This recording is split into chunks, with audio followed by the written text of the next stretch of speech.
Praise the Lord. आप सबको जय मसीह की। मैं परमेश्वर का धन्यवाद देता हूँ आज की सुबह दिखाने के लिए। एक और दिन परमेश्वर ने हम सबके जीवन में जोड़ दिया। हम परमेश्वर को कोटि कोटि धन्यवाद दें। एक नया संदेश लेकर मैं आपके सम्मुख उपस्थित हूँ और आज का जो संदेश है वो इज़राइल के ऊपर है, क्योंकि हम सभी जानते हैं कि हमास ने इज़राइल के ऊपर हमला किया है। सैकड़ों लोग, हज़ारों लोग मर चुके हैं और बहुत बुरी परिस्थिति है और ये अटकलें लगाई जा रही हैं कि ये विश्व युद्ध की शुरुआत के आसार हैं। लेकिन सारी बातें परमेश्वर अच्छी तरह से जानता है। आज हम इज़राइल के बारे में जानेंगे और सवाल यह है, क्या इज़राइल नष्ट हो जाएगा? छोटा सा देश है लेकिन उसका परमेश्वर कौन है हम सब जानते हैं। आज मैं आपके सम्मुख 5 ऐसी बातें रखने जा रहा हूँ जो इज़राइल को मजबूती से खड़ा रहने के लिए काफ़ी हैं। परमेश्वर का वचन कहता है कि जो तुम्हें छूता है वो मेरी आँख की पुतली को छूता है। किससे कहा? इज़राइलियों से कहा। तो इस बात को आज हम जानेंगे। 5 ऐसी बातें हैं जो बहुत महत्वपूर्ण हैं इज़राइल के लिए, मेरे लिए, आपके लिए। इस बात को जानना बहुत ज़रूरी है कि कितना महत्व है बाइबल में, परमेश्वर की दृष्टि में और विश्वासियों की दृष्टि में इज़राइल की उपस्थिति। तो बने रहिएगा मेरे साथ, पूरा संदेश सुनिए। कुछ वचन हैं जो मैं आज आपके साथ शेयर करूँगा और मैं गुजारिश करता हूं कि आप भी इस वीडियो को शेयर कीजिए ताकि बहुत से लोग इन 5 बातों को जानें जिसके कारण इज़राइल मजबूती से खड़ा रह सकता है और कोई इस पर अटैक करेगा भी तो वो परमेश्वर से लड़ने वाला ठहरेगा। Praise the Lord. ट्रूपर्स में आज का सवाल भी इज़राइल से ही रिलेटेड है। आप बता सकते हैं कि इज़राइल शब्द बाइबल में कितनी बार आया है? अगर जानते हैं तो कमेंट्स में लिख दीजिए, नहीं तो डिस्क्रिप्शन में आपको इस सवाल का जवाब मिल जाएगा। Praise the Lord. आइए एक छोटी सी प्रार्थना करेंगे, उसके बाद हम आज के वचन में चलेंगे। प्रभु जी, मैं धन्यवाद देता हूँ आज की सुबह दिखाने के लिए और विनती करता हूँ प्रभु जी, आज के वचन को भी शेयर करने में मेरी मदद सहायता कर। मेरे होठों को, मेरे दिल दिमाग को छूकर ब्लेस कर। मेरी आत्मा और मेरा शरीर तेरे ही कब्जे में रहे ताकि बोलने वाला मनुष्य नहीं बल्कि तेरा आत्मा हो। जितने भी लोग इस वचन को देख रहे हैं, सुन रहे हैं, उन सब पर मैं तेरी आशीष बोलता हूँ। हर एक को आशीषित कर। हर एक की रोग, बीमारी, चिंता, परेशानी, दुख, तकलीफें, लड़ाई झगड़े, तफरके, मनमुटाव, तलाक, बांझपन, नशा, कर्जा, बेरोजगारी, कमी घटियाँ और प्रभु बुरी बीमारी हर एक के घर से दूर कर दे प्रभु। जो लोग खो गए हैं उन्हें वापस घर लेकर आ प्रभु, ताकि हर घर में आनंद मनाया जाए। खासतौर से इज़राइल के लिए, मणिपुर के लिए, पाकिस्तान के लिए प्रार्थना करता हूँ प्रभु, जहाँ पर तेरे लोग सताव को सह रहे हैं, मारकाट है, मृत्यु है, बहुत कुछ है प्रभु। तो अपने बच्चों की सुधि ले प्रभु और सबको ज्यों का त्यों कर ताकि तेरी महिमा होने पाए और विश्व जाने के इज़राइल का एक परमेश्वर है जो जीवित परमेश्वर है। धन्यवाद देता हूँ प्रभु, तूने मेरी प्रार्थना को सुन लिया। प्रभु यीशु के नाम से मांगता हूँ, आमीन। Praise the Lord. तो आइए आज के संदेश को शुरू करेंगे। सवाल है, क्या इज़राइल नष्ट हो जाएगा? सवाल है, क्या इज़राइल नष्ट हो जाएगा? क्योंकि बहुत सारे देश अभी इज़राइल के ऊपर अटैक करने वाले हैं। लेकिन बाइबल क्या कहती है इस बारे में? बाइबल और परमेश्वर की दृष्टि में इज़राइल की क्या हैसियत है, आज उन बातों को हम जानेंगे। 5 बातें ऐसी मैं आज आपके सामने रख रहा हूँ। उसके बाद कल भी हम इस विषय पर बातचीत करेंगे। तो ध्यान से सुनिएगा कि इज़राइल क्या है परमेश्वर की दृष्टि में। आइए सबसे पहले देखेंगे भजन संहिता 73 अध्याय, भजन संहिता 73 और उसका पहला पद। देखिए क्या लिखा है यहाँ पर। यहाँ पर इस प्रकार से लिखा है, सचमुच इज़राइल के लिए अर्थात शुद्ध मन वालों के लिए परमेश्वर भला है। इज़राइल के लिए अर्थात शुद्ध मन वालों के लिए, परमेश्वर की दृष्टि में इज़राइली लोग जो हैं वो शुद्ध मन वाले हैं। ये पहला पॉइंट मैंने आपको बताया। 5 बातें मैं आज आपको बताने जा रहा हूँ इज़राइलियों के बारे में जो परमेश्वर की दृष्टि में है, जो परमेश्वर इज़राइलियों को समझता है। बहुत सारी बातें हैं, मैंने तो 5 ही निकाली हैं। अगर आपकी दृष्टि में भी कोई ऐसी बात आती है कि परमेश्वर की दृष्टि में इज़राइल क्या है, तो आप उसे कमेंट्स में ज़रूर लिखिए ताकि जो लोग इन वचनों को नोट करते हैं उनको और भी अच्छी बातें सामने लाकर वो उन्हें लिख सकें। तो सबसे पहली बात क्या हमने देखी है, भजन संहिता 73 और उसका फर्स्ट वर्स, 73 की पहली आयत, पहला पद। क्या लिखा है कि सचमुच इज़राइल के लिए अर्थात शुद्ध मन वालों के लिए परमेश्वर भला है। क्या बताया गया इज़राइल को? शुद्ध मन वाले लोग। ठीक है, पहले पॉइंट। दूसरे पॉइंट में हम देखते हैं परमेश्वर की प्रजा। इजराइल क्या है? परमेश्वर की प्रजा है। हम देखते हैं व्यवस्था विवरण और उसका 27 अध्याय और उसका 9 पद। व्यवस्था विवरण 27 अध्याय और उसके 9 पद में लिखा है, फिर मूसा और लेवीय याजकों ने सब इजरायलियों से ये भी कहा कि हे इजराइल, चुप रहकर सुन, आज के दिन तू अपने परमेश्वर यहोवा की प्रजा हो गया है। परमेश्वर की प्रजा कौन? इजरायली लोग परमेश्वर की प्रजा। कौन से परमेश्वर? जो महाशक्तिशाली है, जो सामर्थी परमेश्वर है, जो गढ़ों को ढा देने वाला परमेश्वर है। ऐसे परमेश्वर की प्रजा है इजराइल। तो उसे कौन छू सकता है? मैंने आपको पहले भी बताया कि परमेश्वर ने कहा कि जो तुम्हें छूता है वो मेरी आँख की पुतली को छूता है। यशायाह 43 के पहले पद में लिखा है, इजराइल मत डर, क्योंकि तेरा छुड़ाने वाला यहोवा परमेश्वर मैं हूँ। Praise the Lord. ये दूसरा पॉइंट मैंने बताया। दूसरा पॉइंट क्या है? कि परमेश्वर की प्रजा है इजराइल। पहला पॉइंट कहता है कि वो शुद्ध मन वाले हैं। दूसरा पॉइंट कि वो परमेश्वर की प्रजा है। तीसरी बात हम देखेंगे, इजराइल धन्य है और उद्धार पाई हुई प्रजा है। ये कहाँ पर लिखा है? 33 अध्याय, व्यवस्था विवरण 33 अध्याय और उसके हम 29 पद को जब हम पढ़ते हैं तो ये बात हमारे सामने आती है कि इजराइल के विषय में परमेश्वर का वचन हमें क्या बताता है।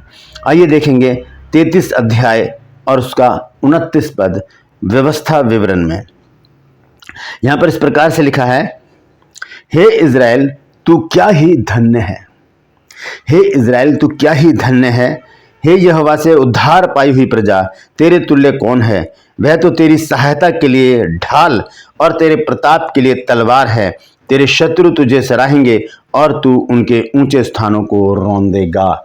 ये वायदा कर दिया है परमेश्वर ने कि जो शत्रु हैं वो क्या करेंगे। लिखा है कि वह तेरी सहायता के लिए ढाल है और तेरे प्रताप के लिए तलवार है। तेरे शत्रु तुझे सराहेंगे। सराहने का मतलब है तारीफ करेंगे। शत्रु भी जो आज चढ़ाई कर रहे हैं वो कल तारीफ करेंगे इजराइल की। और लिखा है कि तू उनके ऊंचे स्थानों को रौंद देगा। इजराइल इन लोगों को जो आज इजराइल के ऊपर अटैक कर रहे हैं, हिमाकत कर रहे हैं, ऐसी गलती कर रहे हैं इजराइल पर अटैक करके। तो ये तीसरा पॉइंट मैंने बताया आपको, ये है इजराइल धन्य है और उद्धार पाई हुई प्रजा है। व्यवस्था विवरण 33 अध्याय और उसका 29 पद है। चुना हुआ वंश, इजराइल जो है वो परमेश्वर का चुना हुआ वंश है। हम इसको देखते हैं यशायाह नबी की पुस्तक और उसका 41 अध्याय और उसके 8 पद में। यहाँ लिखा है, हे मेरे दास इजराइल, हे मेरे चुने हुए याकूब, हे मेरे प्रेमी इब्राहिम के वंश। ये चुना हुआ वंश है। किसका? परमेश्वर का। मनुष्यों ने नहीं चुना, किसी देश ने नहीं चुना, किसी व्यक्ति विशेष ने नहीं चुना, सिर्फ और सिर्फ परमेश्वर ने इसको, इजराइल को अपना वंश करके चुन लिया है। Praise the Lord. पांचवा और आखिरी जो पॉइंट है वो है, सदा के लिए परमेश्वर की प्रजा है इजराइल, हमेशा के लिए, जिसे कोई अलग नहीं कर सकता। इसको हम देखेंगे पहला इतिहास 17 अध्याय और उसके 21 पद में। देखिए यहाँ पर क्या लिखा है। लिखा है, फिर तेरी प्रजा इजराइल के भी तुल्य कौन है? वह तो पृथ्वी भर में एक ही जाति है। उसे परमेश्वर ने जाकर अपनी निज प्रजा करने को छुड़ाया, इसलिए कि तू बड़े और डरावने काम करके अपना नाम करे और अपनी प्रजा के सामने जो तूने मिस्र से छुड़ा ली है जाति जाति के लोगों को निकाल दे। यहाँ पर लिखा है कि वो परमेश्वर की प्रजा है, सदा की प्रजा है। तो ये 5 पॉइंट मैंने आपके सामने रखे हैं। पहला है कि वो शुद्ध मन वाले हैं, दूसरा है परमेश्वर की प्रजा है, तीसरा है कि वो उद्धार पाई हुई प्रजा है और उसके साथ ही है कि वो धन्य हैं, और चौथा पॉइंट है कि वो चुना हुआ वंश है, और पांचवा वो सदा की प्रजा है। ये 5 पॉइंट मैंने निकाले। आप भी देखकर निकाल सकते हैं ऐसे ही पॉइंट कि परमेश्वर की दृष्टि में इजराइल का क्या महत्व है। क्या उसे कोई छू सकता है? नहीं। अगर छुएगा तो उसका दंड उसे परमेश्वर देगा, ना कि इजराइल।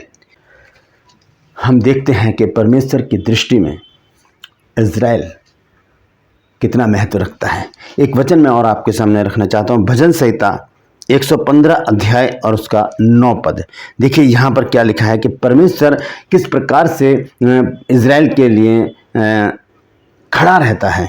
भजन संहिता 115 अध्याय और उसके 9 पद को जब हम पढ़ते हैं तो यहाँ लिखा है, हे इजराइल, यहोवा पर भरोसा रख, तेरा सहायक और ढाल वही है, तेरा सहायक और ढाल वही है। भरोसा रखना है इज़राइल को, परमेश्वर के ऊपर, क्योंकि इज़राइल जो है परमेश्वर की निज प्रजा है, चुना हुआ वंश है, और परमेश्वर उसकी ढाल और उसका सहायक बनकर खड़ा है।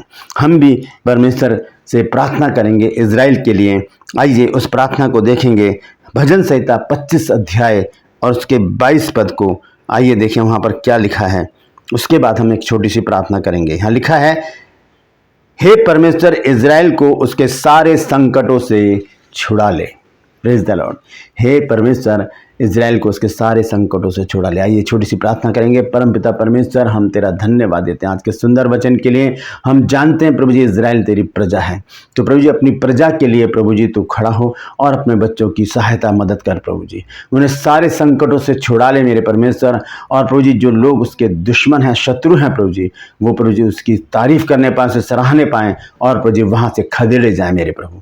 अपने बच्चों की रक्षा रखवाली के लिए अपने स्वर्गदूतों का पहरा लगा प्रभु, और अपने बच्चों को प्रभु जी सुरक्षित रख, ताकि आज के बाद कोई भी हताहत ना हो, बल्कि प्रभु जी सब सुरक्षित रहें प्रभु। और प्रभु जी कोई भी देश उनके ऊपर अटैक ना करने पाए। प्रभु तेरी इच्छा पूरी हो, हमारी नहीं, तेरी इच्छा इज़राइल पर और पूरे विश्व पर पूरी होने पाए। जो तू चाहता है प्रभु वही हो, हम जो चाहते हैं वो ना हो, बल्कि जो तू चाहता है प्रभु वो इज़राइल में और प्रभु जी हर एक देश में पूरा होने पाए। धन्यवाद देता हूँ प्रभु, तूने मेरी प्रार्थना को सुन लिया। यीशु के नाम से मांगता हूँ, आमीन। Praise the Lord. तो इस वचन को आप शेयर कीजिए और लोगों तक पहुंचाइए, क्योंकि ये बातें बहुत महत्वपूर्ण हैं जो इज़राइल के विषय में बाइबल हमें बताती है। मैं फिर बताऊं आपको कि बहुत सारी बातें लिखी हैं जिनको हम देखकर नोट कर सकते हैं, या कमेंट्स बॉक्स में आप लिख सकते हैं, क्योंकि मेरे पास समय कम होता है। मैं छोटा वीडियो बनाता हूँ ताकि सभी लोग उसे देख सकें, इसीलिए मैंने 5 बातें निकाली हैं। तो इस वचन को शेयर कीजिए ताकि और भी लोग इन बातों को जान सकें। Praise the Lord. True purse में आज का सवाल है कि बाइबल में इज़राइल शब्द कितनी बार आया है। अगर जानते हैं तो कमेंट्स में लिख दीजिए, नहीं तो डिस्क्रिप्शन में आपको इस सवाल का जवाब मिल जाएगा। Praise the Lord. आपसे गुजारिश करता हूं कि मेरे इन चैनल्स को सब्सक्राइब कीजिए, बेल आइकन को दबाइए ताकि नोटिफिकेशन आपके पास पहुंचे, नया वीडियो नई जानकारी बिना व्यवधान के आपके पास पहुंच जाए। मेरे वीडियोज़ को लाइक कीजिए और शेयर कीजिए, और कमेंट्स बॉक्स में आकर मुझसे ज़रूर बातचीत कीजिए। Praise the Lord. आज के लिए बस इतना ही। फिर मिलूंगा एक नए संदेश के साथ, एक नया वीडियो लेकर। तब तक के लिए मुझे इजाज़त दीजिए, लेकिन अपना और अपनों का ख्याल रखिए और इज़राइल के लिए प्रार्थना करते रहिए। Praise the Lord.